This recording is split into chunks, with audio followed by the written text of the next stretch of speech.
چوتھی بڑی آزمائش آئی 8 ذی الحجہ کو۔ ابراہیم علیہ السلام نے خواب میں دیکھا کہ میں اپنے بیٹے کو، اسی بیٹے کو جس کو دعاؤں میں مانگا، اسماعیل علیہ السلام کو ذبح کر رہا ہوں، اس کے گردن پہ چھری چلا رہا ہوں۔ 9 ذی الحجہ کو پھر یہ خواب دیکھا۔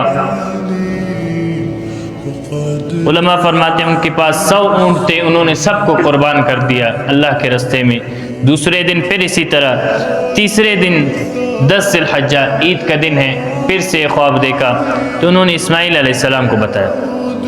وہ بھی نبی کی اولاد ہے اور خود بھی وہ نبی ہے۔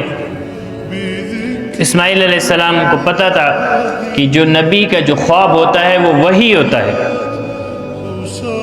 تو انہوں نے یہ نہیں کہا کہ آپ خواب پورا کریں، انہوں نے کہا کہ جو اللہ کا حکم ہے آپ اس کو پورا کریں۔